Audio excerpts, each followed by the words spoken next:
All right, welcome to Geometry AP. We're going to do topic 3, section 1 and 2 in this lesson. If you want to pause the video and write this vocabulary down, I would say that this is an important word to write down. This is, this is, this is, this is, this is, and this is, and this. Those words are all important one. Analyze, I think, is just generally like the thing we're going to be doing while we're looking at these questions. All right. Also, it is important that you write down the essential understanding questions when you're taking your notes. So I kind of expect to see this and some of these vocabulary in your notes. Okay, so now that you have those words written down, let's move forward into the lesson. All right. So pause the video again and get these terms written down also. Okay.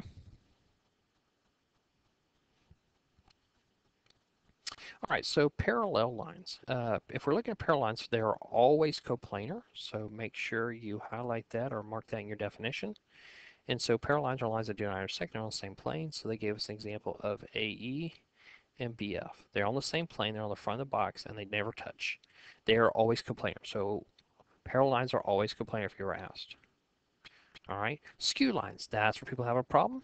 Skew lines are lines that do not intersect, so they're like parallel lines, but they are not on the same plane. So they give an example of AB and CG. Now, if you're thinking this extends and it's going to touch, it doesn't because like one's very much in front of you and the other one's very far back. It's a three-dimensional picture on a two-dimensional plane. So let's look at another one. If you want to take a second, name a few more, what would be a line skewed to AE? Well, your answer could be CD. Your answer could be FG. Your answer could be HG. But what it could not be is not CG and definitely not AB because that intersects.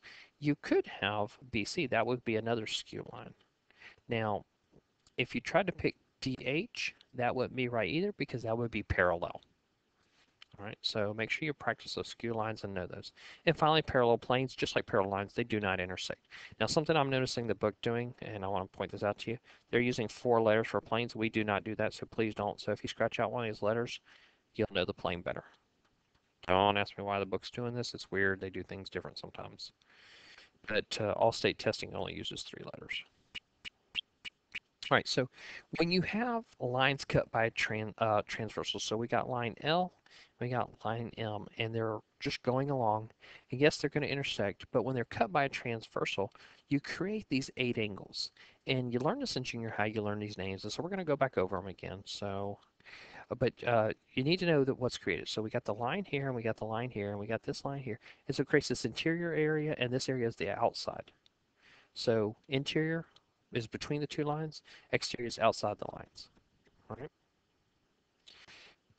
And so those 8 angles are going to be important. We're going to learn how to remind you how to name them, and then we're going to go through the properties of them later. All right, so pause the video. You can probably just draw this picture one time and then put each of the words down. You wrote the definition at the beginning of the video, so you don't have to write it again. But put this example maybe by those words, and you can label all of them. All right, so alternate interior kinds, they are like 3 and 5 and 4 and 6. So they're on opposite sides of the transversal. That's where the alternate part comes in. In the interior, remember, this is the interior area between the 2 lines. There is same side interior angles. Okay, this is also known as consecutive interior angles. All right, I'll take either answer, consecutive interior angles or same side interior angles. All right, and so interior means between the 2 lines. So remember, this is the interior area, and consecutive means like on the same side of the transversal, 3 and 6 and 4 and 5. Okay, corresponding angles, big one here. That's probably last textbook we started with always corresponding. This one seems to start with other places. Corresponding angles, they are on the same side of the transversal, and they're in the same place of the 2 lines. So look that 1 and 5 are here and here, 2 and 6 are here, 3 and 7. Those are all corresponding angle pairs. So it's like if it's below this line, it's below the other line. If it's above this line, it's above the other line. And they're always on the same side of the transversal. So it's important that you're able to pick out the transversal. And then finally, alternate exterior angles. Exterior area, remember that's the exterior areas out here. Alternate meaning opposite sides of transversal, so we're looking at 1 and 7 or 2 and 8. Let me remind you that vertical angles are still going on, so that'd be like angle 2 and angle 4. And then a linear pair, they're also still going on, which is like angle 1 and angle 2. Don't forget them. They're still inactive, or they're still active right now in the pictures and stuff like that. Now, what about like if I said angle 1 and angle 6?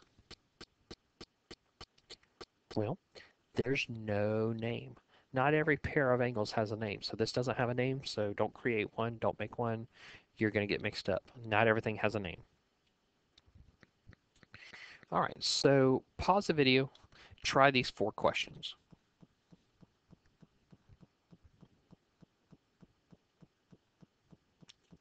Okay, so which are some segments that are parallel to line AB? There's the answer. So I'm going to pull these out so you can check your answers, see how you did. If you got any of these wrong, let me remind you to come back to class and ask some questions on these. All right, write your question down. Keep what you wrote that was wrong. Make sure you make an attempt, and then ask your questions when you come to class. All right, so write this question down, draw this picture down, pause the video, try all these questions. I'm not going to show you the answer to 8 and 10, but I will go over 7 and 9.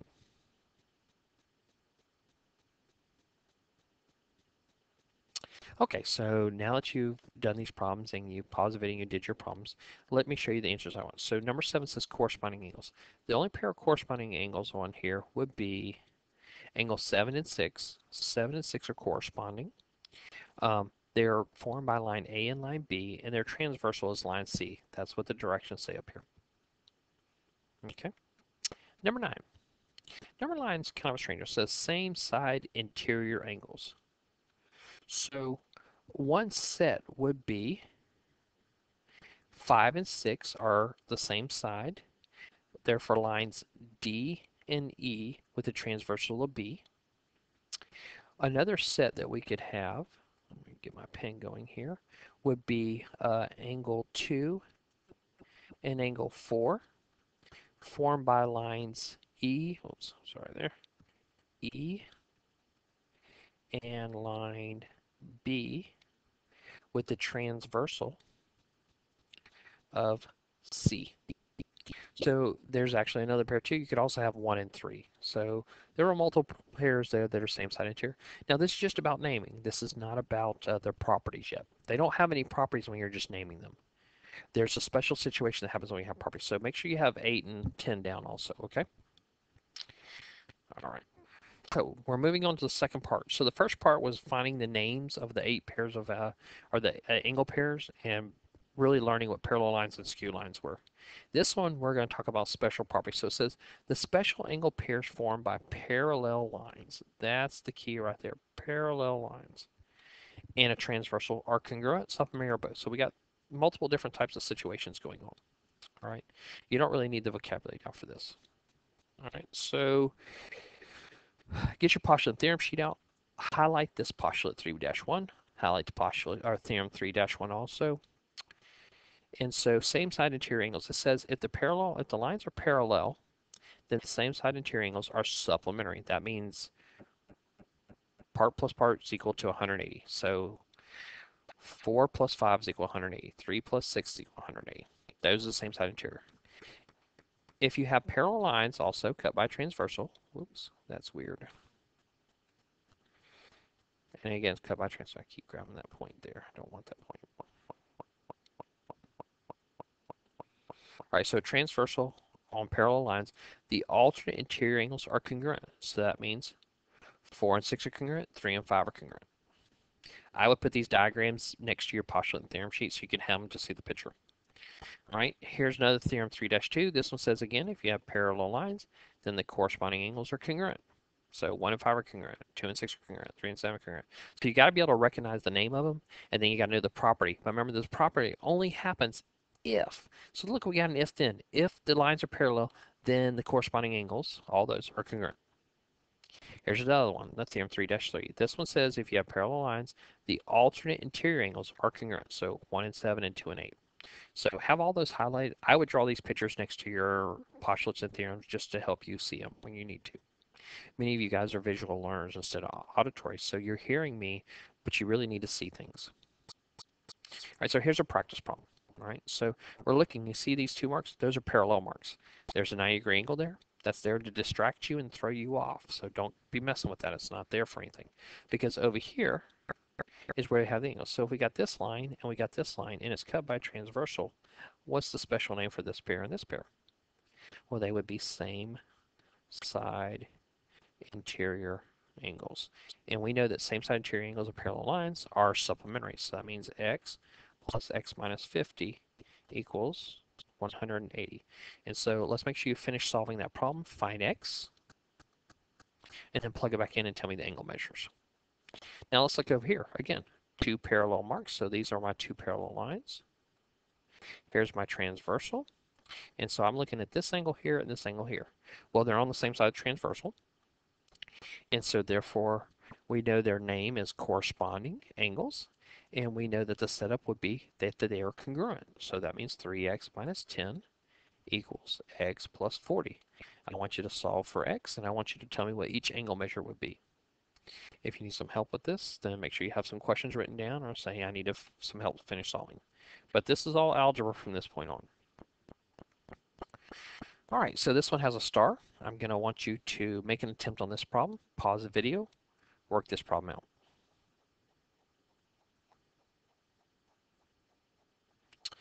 All right, so let's go on to the next question. Here's another one. I want you to pause the video and work this one. I will give you a couple hints before you go. So this one right here and this one right here, what's their special name? You should be thinking they are alternate exterior, and that should help you with your setup. All right, that's for the y pair. Now let's look at the x. The x one is here and here, and there's no special name for those pair. So here's what you have to think about.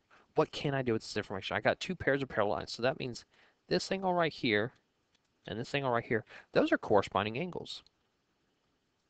And then if I look, I've got this angle right here and this angle right here. Those are alternate interior angles for parallel lines.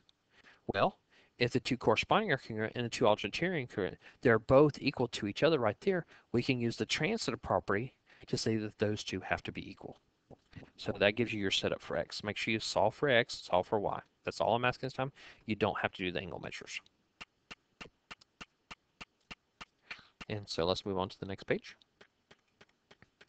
All right, this is a big question here. It says find the values of x and y. So if I look at this picture here and I'm looking at these angles, I got my parallel lines. So let's look at what's the name for this angle and this angle? They're on the same side of the transversal. This is my transversal.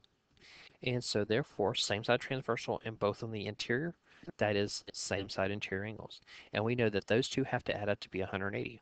Same thing is going on down here and here. So those two have to add up to be 180. So if I go and look, here's my setup. 2x minus y plus 60 equals 180. And the other one's 2x plus y plus 40 equals 180. I got an x and a y and an x and a y. This is a system of equations. And remember that your summer packet had a system of equations. You got to be ready for this. We're going to practice this process, okay? And so with this setup here, if you're going to solve a system of equations, you first have to get that, so that's ax plus by equals c, and where c is the number. And so we line everything up. And when we line everything up, we get this. So we've got this right here. Okay, we started with this and we manipulated to this. We subtracted 60 and subtracted 40 and we got to these equations. Now in elimination, you need either the x's or the y's to eliminate. And so the y is a negative and the other y is a positive, so they're going to eliminate. And I'm just going to add going down. And when I do this, I get 4x equals 260. And then I'm going to divide by 4. And then I'm going to get x is equal to 65. Now I still need y. I'm going to plug back in right here to find y because that's the simplest equation. So that means 2 times 65 plus y equals 140. That's 130 plus y equals 140. So y is equal to 10. Now, remember, this is a system equation, so your answer is a point. It's order pair, so we write it as order pair 65, comma 10 in parentheses. First number is the x, second number is the y. All right, and so you may pause the video and work this one, but this is actually our last slide, so this is the question you need to finish up with. Make sure you find the value of x and y only. I don't need the angle measures. I just want x and y. And there's multiple ways to do this. So work through that problem. Have your work shown out, and I will see you in class on Monday.